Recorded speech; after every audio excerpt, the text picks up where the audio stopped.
हरे कृष्णा। आज की भगवत गीता क्लास में आप सबका हार्दिक स्वागत है। आज हम पढ़ेंगे भगवत गीता अध्याय 2 श्लोक संख्या 41।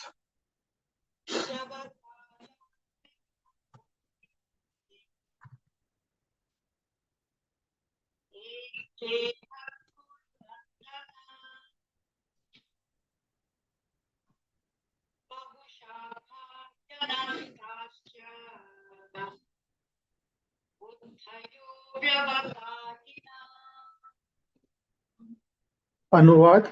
जो इस मार्ग पर चलते हैं वे प्रयोजन में दृढ़ रहते हैं और उनका लक्ष्य भी एक होता है।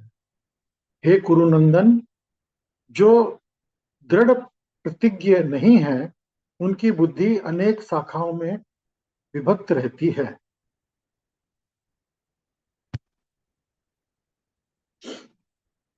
तात्पर्य श्रील प्रभुपाद द्वारा।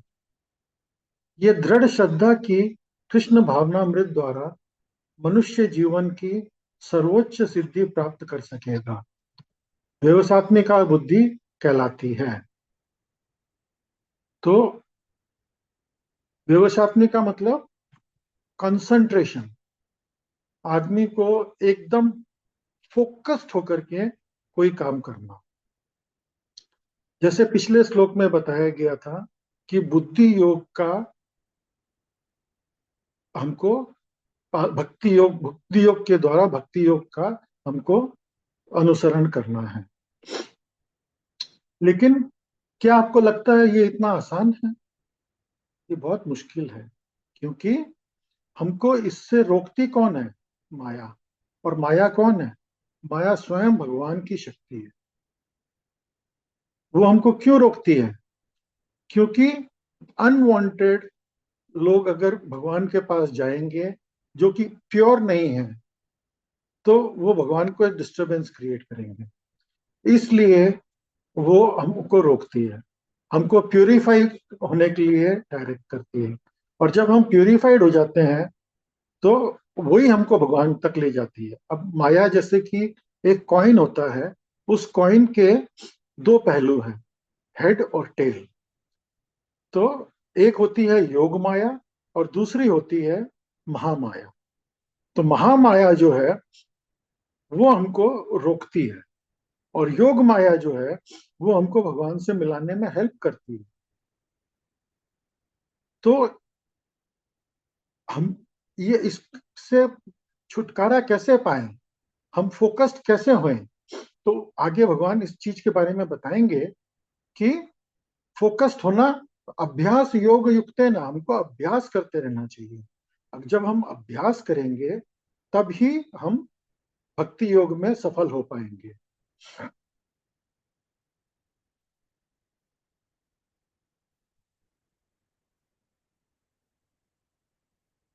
चैतन्य चरितामृता में ये ऐसा कहा गया है, श्रद्धा शब्द विश्वास कहे दृढ़ निश्चय, कृष्ण भक्ति कैले सर्व कर्म है।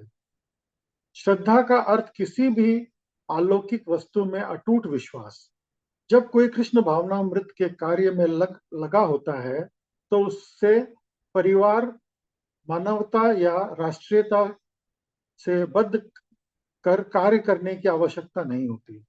पूर्व में किए गए शुभ अशुभ कर्मों के फल ही उसे सकाम कर्मों में लगाते हैं। जब कोई कृष्ण भावनामृत में संलग्न हो तो उसे अपने कार्यों में शुभ फल के लिए प्रयत्नशील नहीं रहना चाहिए। जब कोई कृष्ण भावनामृत में लीन होता है तो उसके सारे कार्य आध्यात्मिक धरातल पर होते हैं, क्योंकि उसमें अच्छे तरह तथा बुरे तथा द्वैत नहीं रह जाते।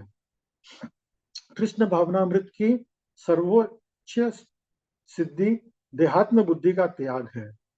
कृष्ण भावनामृत की प्रगति के साथ क्रमश वो आश्वस्त स्वतः ही प्राप्त हो जाती है, अवस्था स्वतः ही प्राप्त हो जाती है।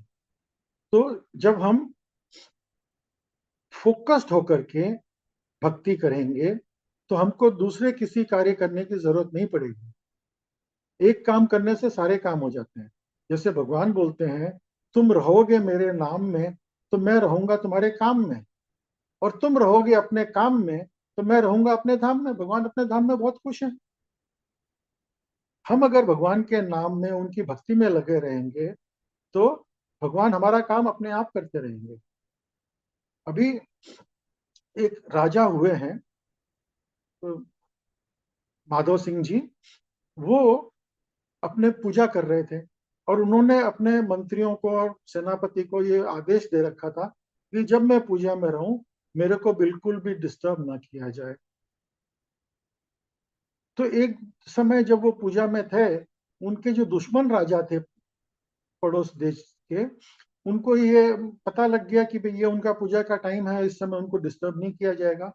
तो उन्होंने उसी समय चढ़ाई कर, तो जब चढ़ाई करी, अब मंत्री और सेनापति ये लोग जो है राजा को डिस्टर्ब तो कर नहीं सकते थे। अब वो सोचे कि क्या करें क्या करें। बोले बिना राजा के आज्ञा के हम लड़ भी नहीं सकते। तो बेचारे चुपचाप बैठे हुए थे।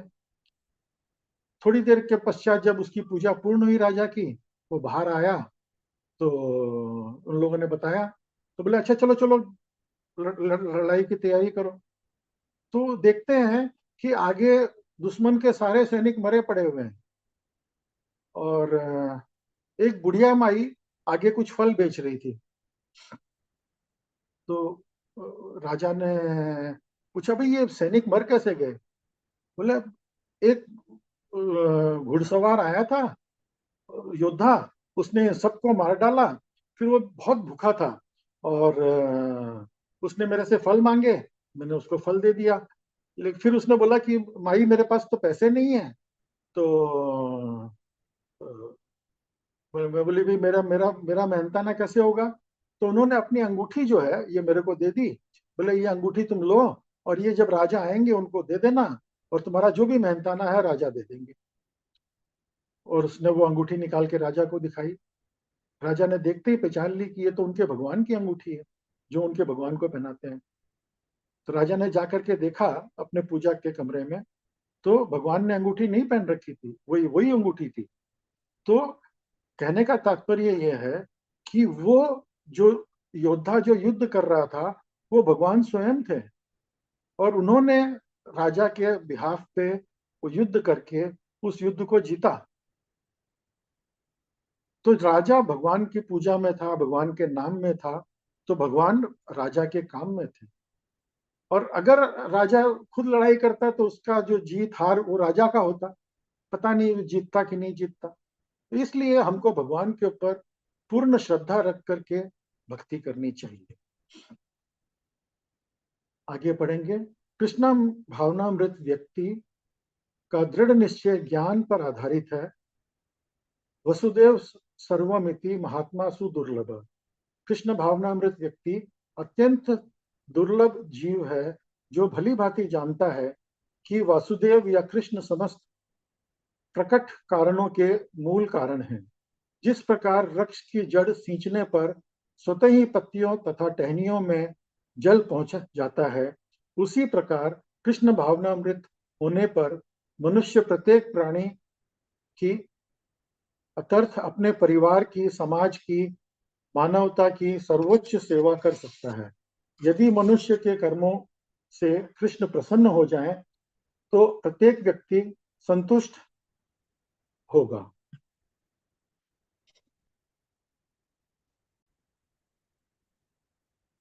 तो हम यहाँ पे इस एग्जाम्पल से हम ये समझते हैं कि जैसे एक पेड़ है, हम उस पेड़ के टहनियों को, पत्तों को, फलों फूलों को अलग अलग पानी देंगे तो क्या होगा? कोई फायदा नहीं है। हम जब उसके जड़ में पानी डालेंगे तो स्वतः ही वो पानी पूरे पेड़ में सब जगह पहुंच जाएगा। उसी तरह से जैसे अगर हमारे शरीर को पोषण देना है तो हम भोजन करते हैं, मुख में भोजन डालते हैं, वो पेट में जाता है, और पेट उसको पचा करके उसकी जो ऊर्जा है वो पूरे शरीर में पहुंचा देता है। तो इस तरह से हमारा शरीर का पोषण होता है। लेकिन अगर हम हाथ बोले नहीं नहीं मैं खुद ही खाना खाऊंगा, पाँव बोले नहीं नहीं मैं खाना खाऊंगा, मैं ज्यादा मेहनत करता हूँ, मैं चलता हूँ, तो वो लोग कोई भी पोषित नहीं हो पाएंगे। तो सबसे अच्छा तरीका है जड़ में जड़ में अगर हम पानी डालेंगे तो पूरे पेड़ को हम हरा भरा रख सकते हैं, लेकिन अगर अलग अलग पत्तों पे, टहनियों पे पानी डालेंगे तो वो पेड़ में पानी नहीं मिलेगा और वो पेड़ मर जाएगा। आगे पढ़ेंगे। गुरु की तुष्टि से भगवान भी प्रसन्न होते हैं। गुरु को प्रसन्न किए बिना कृष्ण भावनामृत के स्तर तक पहुंच पाने में कोई संभावना नहीं रहती। अतः मुझे इसका चिंतन करना चाहिए और दिन में 3 बार उनकी कृपा की याचना करनी चाहिए और अपने गुरु को सादर नमस्कार करना चाहिए। किंतु ये संपूर्ण पद्धति देहात्म बुद्धि से परे सैद्धांतिक रूप में ही वर्णन वर्ण व्यवहारिक रूप में पूर्ण आत्मा ज्ञान पर निर्भर करती है। जब सकाम कर्मों से इंद्रिय तृप्ति में कोई संभावना नहीं रहती, इसका मन दृढ़ नहीं है, वही विभिन्न सकाम कर्मों की ओर आकर्षित होता है। तो भगवान तक हमको कौन पहुंचाता है? गुरु पहुंचाता है। और गुरु हमको कैसे मिलता है? भगवान की कृपा से। गुरु कृष्ण प्रसादे पाए भक्ति लता बीज। हमको भगवान की कृपा, जब हम भगवान को प्रे करते हैं कि हे प्रभु मुझे एक अच्छा सदगुरु दीजिए, तब भगवान एक अच्छे गुरु हमको देते हैं। और उस गुरु की कृपा से, गुरु की हम सेवा करते हैं, गुरु की बात सुनते हैं, गुरु की आज्ञा मानते हैं, तो हमको भगवान की प्राप्ति होती है। आपने सबने सुना होगा, गुरु गोविंद दोनों खड़े काके लागू पाओ, बलिहारी गुरुदेव की गोविंद दियो मिलाए। तो हमको जो है गुरु की शरण में जाना ही हमारे लिए उत्तम है। जब हम गुरु की शरण में जाते हैं तो वो हमको भगवान से मिला देते हैं। अब गुरु की वंदना हमको कब करनी है? कम से कम भी दिन में 3 बार। जैसे त्रिसंध्या होती है, जैसे रात से सुबह का मिलन होता है, उसको जो भोर की वेला है, दोपहर की वेला है, जिसमें सुबह और शाम का मिलन होता है, और फिर शाम और रात का मिलन होता है, संध्या वेला। तो ये तीनों वेला में हमको कम से कम, ये 3 वेला में हमको गुरु की शरण में जाना चाहिए कि हमको आप सही रास्ता दिखाएं। तो इस तरह से हमको दृढ़ निश्चय करके भक्ति में लीन होना चाहिए और अपनी बुद्धि को फोकस करके हमको भगवान के ऊपर ध्यान लगाना चाहिए, तभी हमारा जीवन सफल हो पाएगा। तो आज की क्लास में आप सब सम्मिलित हुए, उसके लिए बहुत बहुत धन्यवाद। हरे कृष्णा।